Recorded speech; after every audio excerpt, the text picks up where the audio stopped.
My husband raised his glass at the family dinner table and said it out loud, laughing, "No kids? Then you're not a real woman."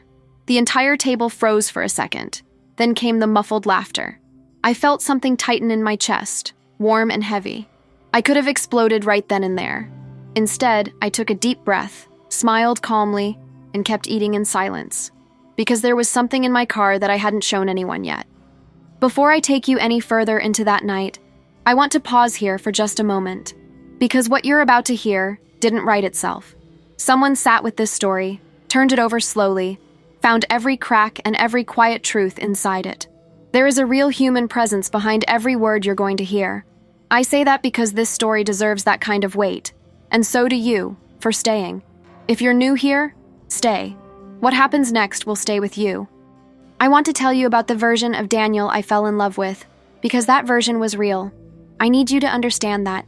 He was real. We met at a mutual friend's birthday dinner in the autumn of 2016.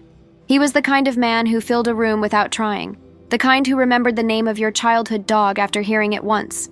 He had this laugh, not the one from that family dinner, not the performance laugh he used for an audience, the real one. The one that started in his chest and came out low and surprised, like joy had caught him off guard. I fell in love with that laugh first. Everything else came after.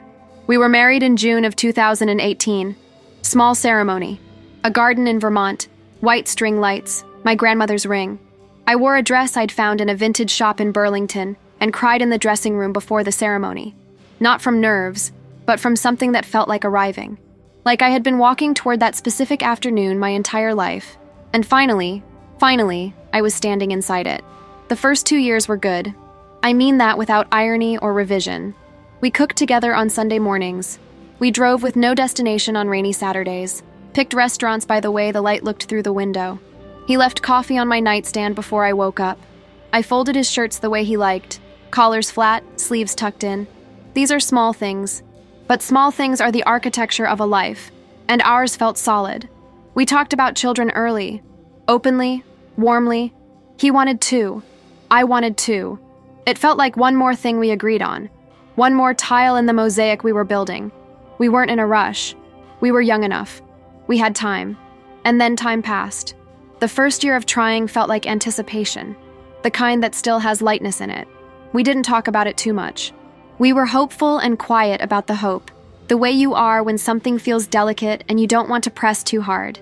Month after month, I tracked cycles, adjusted routines, read articles I never shared with him.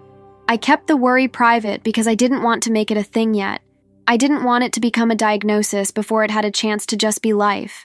But by the second year, the quiet had changed texture. It was no longer soft. It had edges. I remember one morning, a Tuesday, February, thin gray light through the blinds. Daniel came into the bathroom while I was standing at the sink. He looked at me in the mirror. He didn't say anything for a moment. Then he said, "We should probably figure out what's going on." His voice was careful, measured, but underneath it, something else. Something that would take me years to name correctly. I nodded. Said, "Yes, you're right, we should." What I didn't know yet was that the moment he said we, he already meant you. That's the fracture I missed. Right there, in the bathroom mirror, on a gray February Tuesday. I missed it because I was still looking at the man with the surprised laugh. I was still building our mosaic. I didn't know yet that he had already decided where the broken piece was. And I didn't know that a woman named Dr. Susan Klein in a quiet office across town was 3 months away from telling me the truth that would unravel everything he'd constructed. But I'm getting ahead of myself. Let me tell you about Patricia Mercer, because you cannot understand Daniel without understanding his mother first. Patricia was the kind of woman who smiled at everything, and meant nothing by it. Not cruelty, exactly. More like a long-practiced performance of graciousness that had hollowed itself out over decades until only the shape remained. She had perfect posture, perfect highlights, and a way of asking questions that were never actually questions. They were verdicts, delivered softly, with the cadence of concern. The first time I met her, she held both my hands in hers, looked me up and down slowly, and said, "Oh, Isla, Daniel told me you were lovely." She smiled. He wasn't wrong. I thought it was a compliment. I was 28. I didn't yet know how to read the architecture of that kind of sentence. The faint emphasis on told me, the pause before wasn't wrong.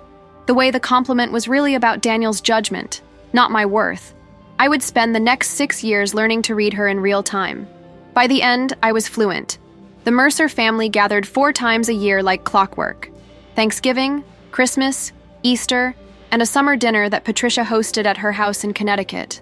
Always in late July, always on a Saturday, always with the same white tablecloth and the same floral centerpiece and the same unspoken rules about what was and wasn't said at that table. They were warm, in the way that systems designed to maintain order can feel warm from the inside. Everyone knew their role. Everyone played it. Daniel's role was firstborn son, patriarch in training, the one who had done everything right, the career, the house, the wife. The next item on the list was children, and that list was Patricia's, even when it lived in Daniel's mouth. She never said anything cruel to me directly. I want to be precise about that. What she did was more sophisticated. She would mention, with light brightness in her voice, that Daniel's cousin had just had her third. She would ask me how I was feeling with that particular tilt of the head, the one that implied she knew something I wasn't saying. She sent me an article once, forwarded through email with no subject line, about lifestyle factors and fertility. No message, just the link. I deleted it without responding. I never told Daniel. He wouldn't have understood. Or rather, he would have understood and defended her. Because in Daniel's world, Patricia was the standard. She had given him a complete cosmology, what a family looked like, what a woman's role was inside it, what success meant, and when it was due. He wore that cosmology like a second skeleton. It held him upright. It told him who he was. And so when the months passed and there were no children, that cosmology began to create pressure. Not loudly, not as accusation, but as a low and constant frequency. The kind of sound you stop consciously hearing but that never actually stops. I felt it most at the family dinners. The way conversations about children seemed to find me like water finding the lowest point in a room. The way Daniel's brother, Marcus, would make some offhand joke about the next generation, and Daniel would laugh a little too quickly and glance at me a little too briefly. The way Patricia would touch my arm and say, "Your time will come, sweetheart," with a smile that contained, somewhere inside it, the suggestion that perhaps I wasn't doing enough to make that happen. I began to dread those dinners. I would spend the day before preparing, not the outfit, not the dish I brought, but myself. I would rehearse patience the way an athlete rehearses form. I would remind myself that these were people Daniel loved, that their smallness didn't have to become my wound, that I could sit at that table and smile and leave intact. Most times it worked. But here is what I didn't see clearly enough, for too long. Daniel was not a passive recipient of his family's worldview. He was an active carrier. He had taken everything Patricia taught him, about womanhood, about purpose, about what made a marriage complete, and built it into the way he saw me. Not as a cruelty he chose deliberately, as a truth he had never once questioned. That is what made it so hard to fight. You cannot argue with someone's atmosphere. You cannot debate the air they breathe. By the time we reached year 5 of our marriage, the pressure had moved from external, from Patricia's table, from Marcus's jokes, and had settled quietly into our own home, into the way Daniel said certain things, into the silences after certain conversations, into the look on his face some mornings that I had learned to stop asking about because the answer always looped back to the same place. He had decided something. Without a diagnosis, without evidence, without ever saying it plainly, he had decided. And the family that surrounded him had spent years building the foundation for exactly that decision. I just didn't know yet that there was a sealed envelope in a doctor's office with both our names on it, and that everything Patricia had carefully constructed was about to come down, not with a fight, not with a scene, but with a single piece of paper placed quietly on a white tablecloth. There is a specific kind of loneliness that lives inside a body being watched. Not watched with love, watched with expectation. Watched the way you watch a clock when you're waiting for something that is already late. That was what my body became inside our marriage. A clock Daniel monitored without ever admitting he was monitoring it. And the worst part was that I had let it happen slowly enough that I couldn't point to the exact moment it began. It had just become the weather. Cold in ways I couldn't always prove. The medical process started in year 3. My idea, technically, I was the one who made the appointment. I told myself it was practical, responsible. We'd been trying long enough. It made sense to get information. What I didn't say out loud, not even to myself, was that I was also afraid. That some part of me already felt the weight of what Daniel hadn't said yet. And I thought that if I got ahead of it, if I walked into a doctor's office and took control of the narrative, I could keep it from becoming something used against me. I was wrong about that, but I didn't know it yet. The first round of tests was mine alone. Blood panels, hormone levels, an ultrasound that took 40 minutes and left me cold and quiet on the paper-covered table while a technician moved a probe and said nothing interpretable. I drove home alone. Daniel had a work call. I told him it was fine. I could go by myself. It was just preliminary. He said okay. He didn't ask how it went until 2 days later, almost as an afterthought, between dinner and the television. The results came back with a word I had to look up. Diminished ovarian reserve. Not impossible, not a closed door, but a smaller window than average, the doctor explained. Something to work with carefully. Something that required attention and possibly intervention. I sat in that office and nodded and took the pamphlets and thanked her. I cried in the car for 20 minutes. Then I drove home and made dinner and told Daniel in measured clinical language what the doctor had said. The same measured clinical language I had practiced on the drive home because I knew, without knowing I knew, that I needed to present this as information and not as grief. Grief would invite a response I wasn't ready to receive. He was quiet for a moment. Then he said, "Okay, so we work with what we have." It was the right thing to say. I held on to it for months. What followed was a year of my body becoming a project. Supplements lined up on the kitchen counter, temperature charts, adjusted sleep schedules. I cut alcohol almost entirely. I changed my diet, my exercise routine, my stress management practices, a phrase that sounds clean and simple and is in reality a full-time second job. I did all of it with a kind of focused discipline that I now recognize as a coping mechanism. If I was doing everything right, then the outcome was in my control. And if the outcome was in my control, then I was safe. Daniel participated in the surface of it. He was supportive in the way people are supportive when a problem hasn't yet become inconvenient for them. He came to 2 appointments. He nodded at the right moments. He occasionally asked how I was feeling in a way that invited a short answer. He did not, at any point, suggest that he might also be tested.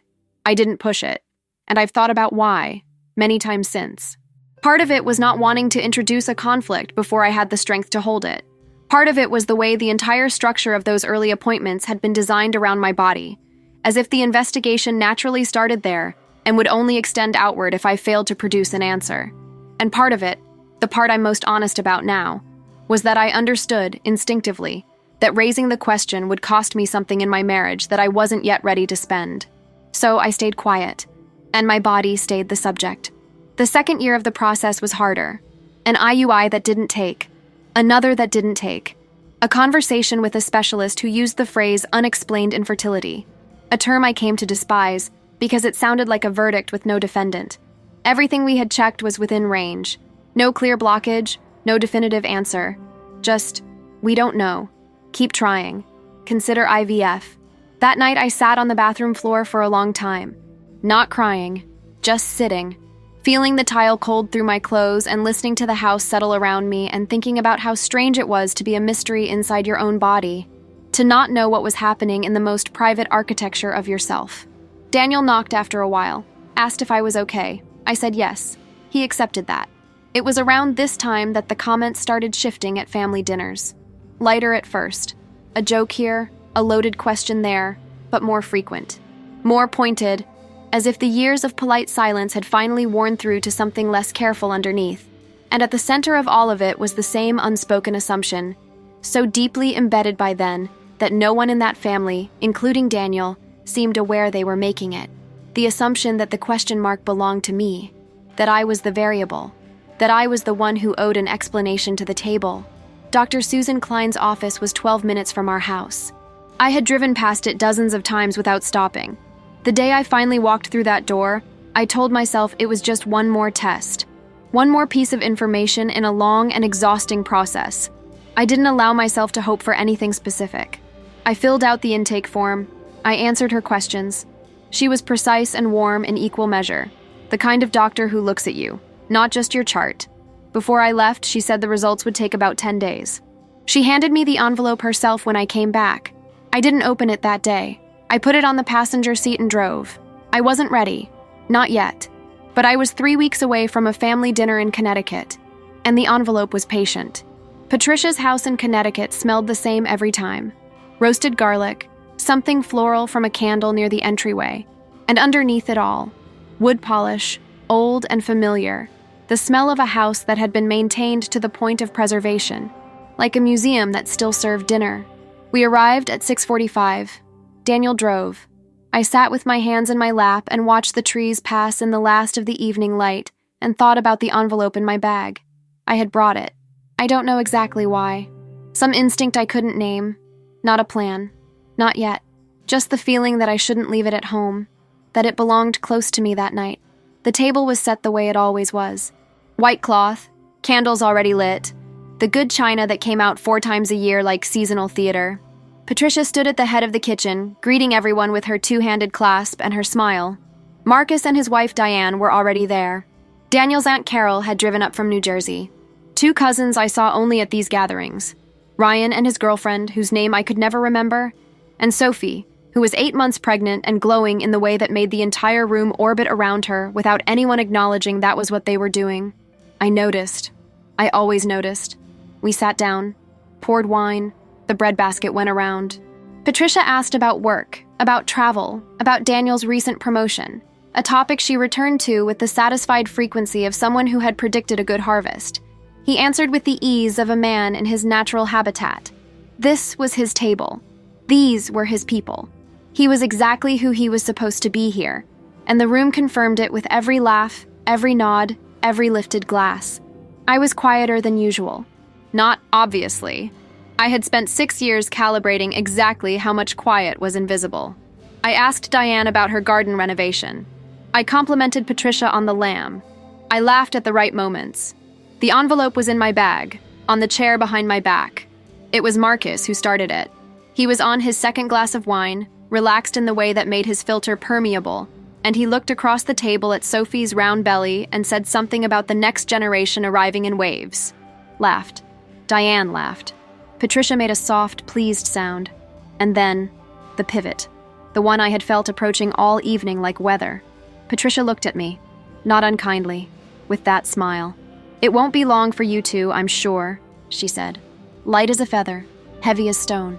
The table held its breath for exactly 1 second, and that was when Daniel raised his glass. He was smiling, that audience smile, the one that needed a room to exist. He looked around the table first, making sure he had it, and then he said it. Loud enough, laughing enough. "No kids? Then you're not a real woman." The freeze lasted 2 seconds at most. Then Marcus laughed. The short, uncomfortable kind that comes from not knowing what else to do. Ryan's girlfriend looked at the tablecloth. Sophie shifted in her seat. Diane brought her wine glass to her lips. Patricia's smile didn't change at all. That was the most devastating part. Not the laughter, but her absolute stillness. As if she had heard some version of this sentence her whole life and found it perfectly acceptable furniture. I felt it move through me like something electrical. Hot at the center of my chest, then spreading outward to my hands, my jaw, the backs of my eyes. I could have stood up. I had the words. 6 years of quiet had given me an entire vocabulary for this moment. Sharp and precise and devastatingly accurate. I knew exactly what I could say that would crack Daniel open at that table in front of every person he needed to impress. I knew exactly which truths would cost him the most. I didn't use a single one of them. I set my fork down slowly. I picked it back up. I took one breath through my nose, deep, measured, and I let it out through my mouth without making a sound. I felt my face settle into something smooth and unreadable. I looked at the centerpiece. I took a small bite of lamb. The table moved on, the way tables do. Someone changed the subject, the wine kept flowing, Patricia brought out the next course, and the moment folded itself into the evening like it had never happened. But I was somewhere else now. I was thinking about the envelope. I excused myself after the main course, stepped outside, past the coats, through the side door that opened into the narrow path between the house and the garden. The night air was cold and clean, and the sound of the dinner, laughter, cutlery, Patricia's voice, muffled itself down to something distant and small. I stood there for a moment with my eyes closed. 6 years. 6 years of careful silences, of measured responses, of choosing to protect the structure of a life I had built with someone who had just told his family, laughing, that I was not a real woman. And no one at that table had said a word. I went to my car. Have you ever had to stay completely silent when every part of you wanted to scream? When the room kept moving and you just held it together because you knew something no one else at that table knew? Tell me in the comments. And tell me where you're watching from. I want to know who's out there with me tonight. The car was cold. I hadn't been inside it long enough to run the heat, and the Connecticut night had settled into the kind of damp chill that gets into the joints of things. Door handles, seat leather, the tips of your fingers before you've had time to notice. I sat in the driver's seat with the door closed and the engine off, and I didn't move for a long time. Through the windshield, I could see the side of Patricia's house. A rectangle of warm yellow light from the dining room window. Shadows moving across it. Someone standing, someone gesturing. The easy choreography of a dinner that had already forgotten I'd left. The sound of it didn't reach me. Out here, it was just light and silence, and the faint tick of the car cooling down around me. My bag was on the passenger seat. I had set it there without thinking when I got in. The automatic gesture of someone who had driven this car 1,000 times, who knew where everything went. And now it sat beside me, dark fabric against the pale seat, and I was aware of it the way you are aware of something that is about to change the shape of a room. The envelope was inside it. I had carried it for 3 weeks, from Dr. Klein's office to the car, from the car to the kitchen counter, from the counter to my closet shelf, from the shelf back to my bag 2 days ago, when something in me shifted and I stopped being able to leave it behind. I had held it dozens of times, turned it over, set it down, picked it up again. I had memorized the weight of it, lighter than it should have been, given what it contained. Medical envelopes always surprised me that way. All that consequence, packaged so thin. I hadn't opened it, not because I was afraid exactly. Fear implies a single emotion, clean and identifiable. What I felt around that envelope was more complex than fear. It was a whole weather system. There was fear in it, yes. But there was also something that felt dangerously close to hope. And hope had burned me enough times in the last 3 years that I had learned to treat it like a hot surface. Approach carefully. Don't lean. There was also this. As long as the envelope was sealed, the information inside it belonged only to the future. Once I opened it, it would belong to the present. And the present that night was a dining room table where my husband had just told his family I wasn't a real woman, and everyone had kept eating. I wasn't sure I was ready for the present to get any larger. I looked at the window again. The shadows moved. Someone laughed. I couldn't hear it, but I could see the shapes of it, the way bodies shift when a table finds something funny together.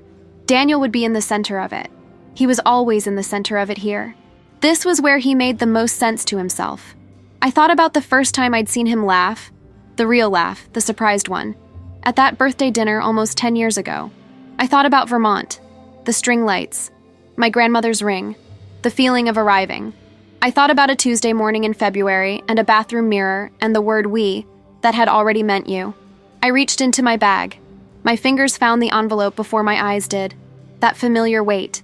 The sealed edge, slightly raised under my thumb. My name was on the front, Isla Pemberton, in the clean serif font of Dr. Klein's practice. Below it, in smaller text, the address. Below that, a reference number I had memorized without intending to. I held it in both hands. The parking area was lit by a single lamp at the far end of the driveway, the kind that casts more shadow than light, that makes everything within its radius feel both visible and exposed. I could see my own reflection faintly in the dark windshield. A woman sitting in a cold car holding an envelope, while 12 meters away her husband's family finished the lamb course and poured more wine. I thought about all the mornings I had woken up and tracked and hoped and measured and adjusted, all the appointments I had driven to alone, all the pamphlets I had read in parking lots because I couldn't read them at home, where Daniel might see my face while I processed the words. All the times I had cried in spaces that weren't our bedroom, bathroom stalls, car parks, the far aisle of a pharmacy, because grief, in my marriage, had needed to be portable and invisible. All of that had led to this envelope. I turned it over, slid my thumbnail under the flap.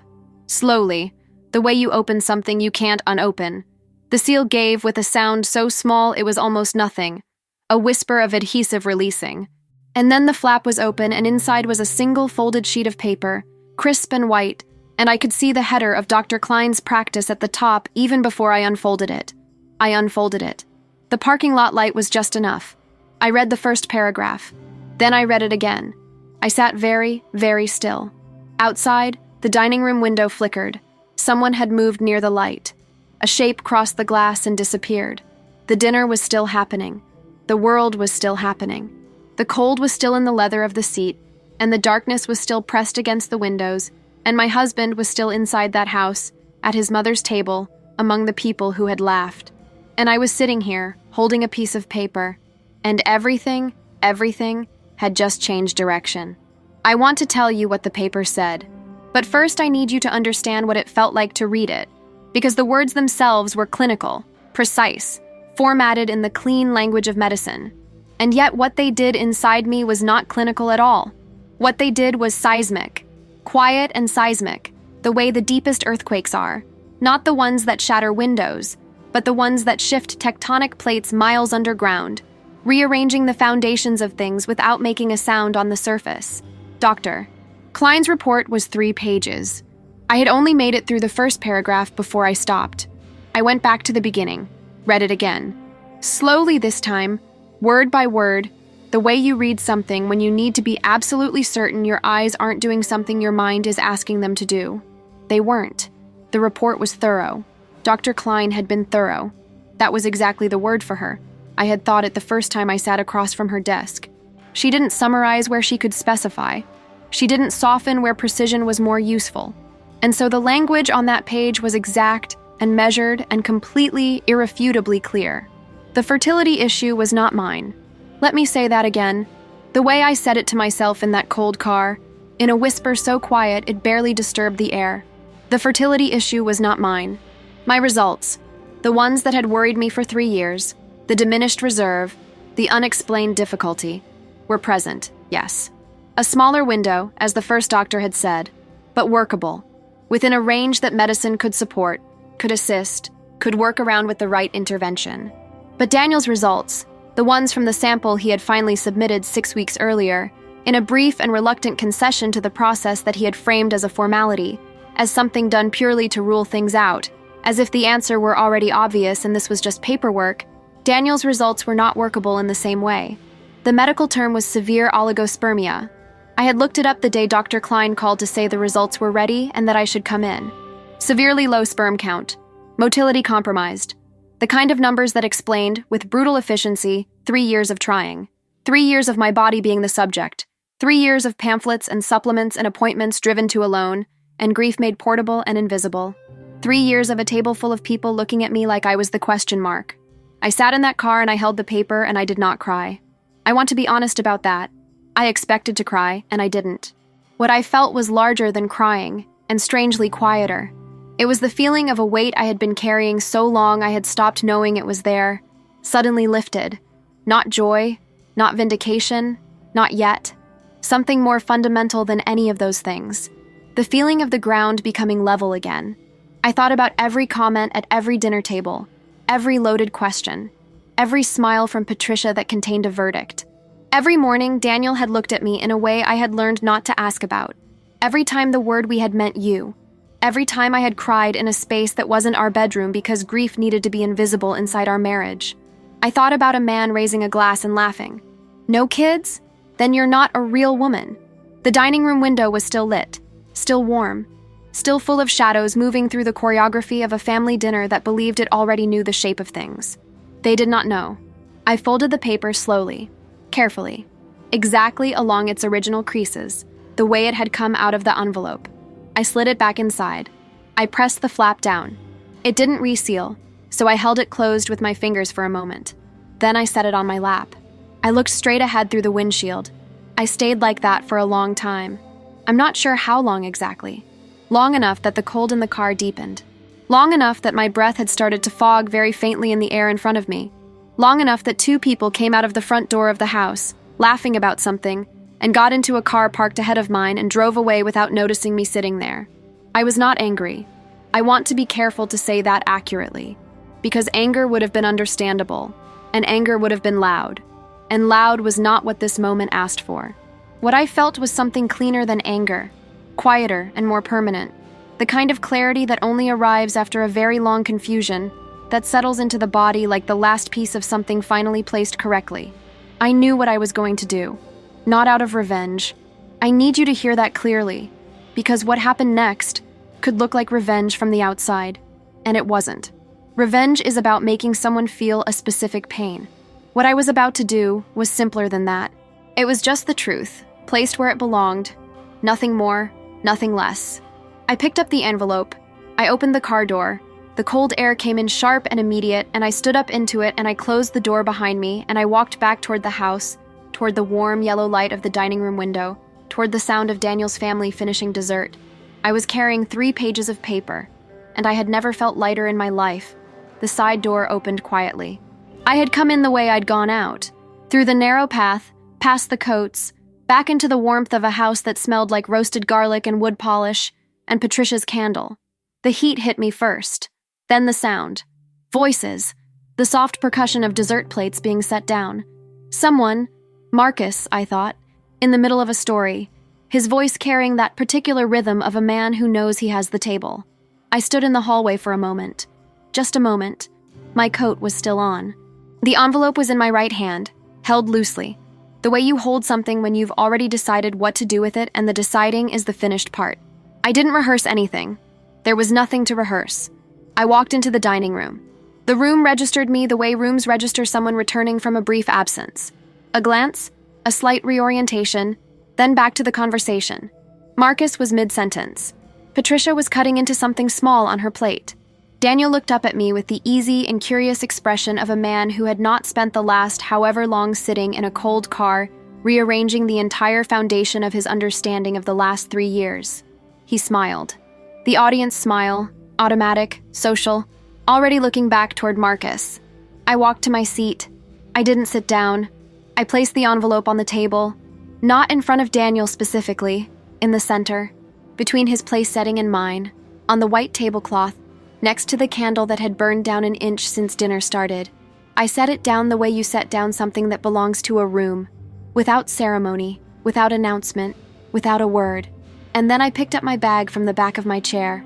I was aware of the shift in the room, the way Marcus's sentence slowed and stopped, the way Diane's eyes moved from the envelope to my face and back, the way Patricia went very still in that particular way of hers, not surprised exactly, but recalibrating, computing. Daniel was looking at the envelope. I watched his eyes read his own name on the front.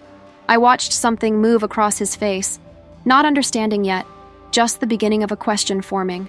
The smile had left. In its place was something younger and less certain, an expression I hadn't seen on him in years, maybe ever. He looked up at me. I looked back at him. Steady, calm, not unkind. I want to be precise about that. There was no coldness in what I gave him in that moment, no performance of contempt. What I gave him was simply my face, clear and honest and completely finished with pretending. I didn't say anything. I put the strap of my bag on my shoulder, and I walked out. Through the dining room, through the hallway, past the coats. I opened the front door, and the cold air came back immediately, familiar now, and I walked down the front steps and across the driveway to my car, and I got in, and I started the engine, and I turned on the heat, and I pulled out onto the road. I did not look in the rearview mirror, not because I was afraid of what I might see, but because it wasn't relevant anymore. What was happening in that dining room behind me, the moment the envelope was opened, the moment the first page was read, the moment Daniel's face did whatever it did in front of his mother and his brother and his aunt and his cousins, none of that was mine to witness. I had not placed that envelope on the table to watch the collapse. I had placed it there because it was the truth, and the truth belonged in the room where the lie had been living. That was all. I drove for a while without a destination. Through the dark Connecticut roads, past the trees that had lost their shapes in the night, past the occasional lit window of a house where other lives were in progress. The heat came up slowly inside the car, and I let it. I turned the radio on low. Something instrumental, something without words, which was exactly right. About 20 minutes out, I pulled into a gas station and sat under the fluorescent lights for a moment. I looked at my hands on the steering wheel. They were steady. I noticed that the way you notice something small and significant, a bird landing on a wire, a light changing from red to green. Steady. After 6 years. After everything. My hands were completely steady. I thought about calling someone. My sister. A friend. But the night felt too complete for a phone call. Too internally coherent. Some moments, I have learned, are best held alone until they cool enough to be spoken aloud. This was one of them. I bought a coffee from the machine inside. Bad coffee. The kind that tastes like burnt paper and somehow exactly like what you need at 11 o'clock on a night that has rearranged your life. I sat in the driver's seat and drank it slowly, and watched the occasional car pull in and pull out, and I felt, underneath everything, an exhausted and immovable peace. My phone lit up at some point, Daniel's name on the screen. I looked at it until it stopped. Then I put the car in drive and I went to my sister's house, 40 minutes north, and I knocked on her door, and when she opened it and saw my face, she didn't ask questions. She just stepped aside and let me in and put the kettle on. And I sat at her kitchen table, a different table, a smaller one, with no white tablecloth and no candles and no performance. And I felt the last of the tension leave my shoulders like something physical departing. I didn't go back to Patricia's house that night. I didn't go back to our house that night either. Some exits don't require a speech. Some doors close most completely when you simply stop walking through them.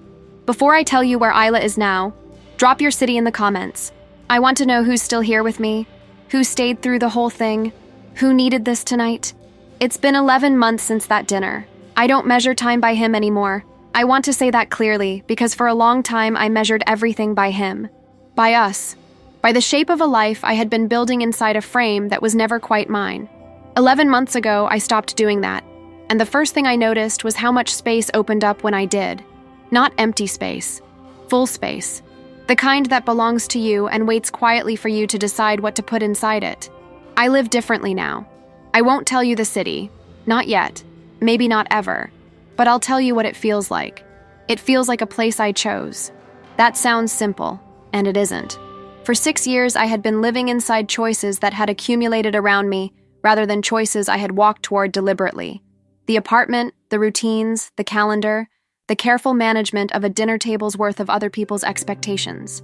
I had been so focused on maintaining the structure that I had stopped asking whether the structure was worth maintaining. The morning after my sister's kitchen table, I started asking. The answers came slowly. They always do, when they're honest. But they came. I have a kitchen window now that faces east. In the mornings, when the light comes through it, it lands on the counter in a long rectangle that moves as the sun moves, and I have developed the habit of standing in it with my coffee for exactly as long as it takes to feel warm. This is not a small thing. This is, I have decided, one of the most important things in my life right now. The light. The coffee. The deliberate pause before the day begins. I think about Dr. Susan Klein sometimes. I think about the particular grace of a woman who handed me a piece of paper and looked me in the eyes and told me the truth without apology and without softening. I think about how that single act, clinical, professional, unremarkable from the outside, quietly gave me back something I hadn't known had been taken. Not my fertility, not my marriage, not any of the concrete things the process had been about on the surface. Something older than all of that. The knowledge that the story I had been told about myself was not the true one. I am not a question mark. I was never the question mark. I don't talk about what happened to Daniel. Not because I'm protecting him, I'm not, but because his story after that envelope is no longer mine to tell. What I know is what I saw on his face in that one moment before I walked out. The beginning of a question he had never thought to ask himself. What he did with that question, whether he sat with it or buried it or found some other explanation to settle into, that belongs to him. I gave him the truth. What people do with truth is their own business. Patricia has not contacted me. I find that clarifying. My sister calls every Sunday. We talk for too long and laugh about things that aren't that funny, and sometimes sit on the phone in comfortable silence while we both do other things. I didn't know before how much I had contracted my life to fit inside a marriage. How many small distances I had allowed to grow between myself and the people who had known me before Daniel, before the Mercer table, before the years of careful calibration. I am closing those distances now, one Sunday call at a time. Some mornings I wake up and feel the absence of what I thought I was building, and it sits heavy for a moment. I won't pretend otherwise. Grief is not linear, and it is not clean, and the thing you grieve is not always the thing you expected. I don't grieve Daniel exactly. I grieve the version of him I fell in love with at a birthday dinner in 2016. The man with the surprised laugh. The man who remembered the name of your childhood dog. That man was real. And he was also, I understand now, a younger version of a person who was always going to become what he became. The table was always going to be his natural habitat. Patricia's cosmology was always going to win. I just stopped being part of the landscape it required. The window faces east. The coffee is good. The space is mine. I didn't need to scream across that table to be heard. I didn't need to perform my pain for an audience that had already decided what they believed. I needed one piece of paper, placed in the right room at the right moment, and then I needed to walk away and let the truth do what truth does when it finally has enough air. It was enough. It was more than enough. I think about women who are sitting at tables right now, holding something in their chest, staying quiet because the room doesn't feel safe for the truth yet. I think about the envelopes they're carrying. Not always medical, not always literal, but real. The knowledge they haven't placed down yet. The exits they haven't taken. I just want to say, you know what you know. You have always known. Have you ever walked away from something quietly? No confrontation, no final speech, and felt afterward that the silence was the most powerful thing you could have offered? Tell me. I read every comment. And if this story stayed with you tonight, share it with someone who needs it. Sometimes the right story finds us at exactly the right moment. I'll see you in the next one.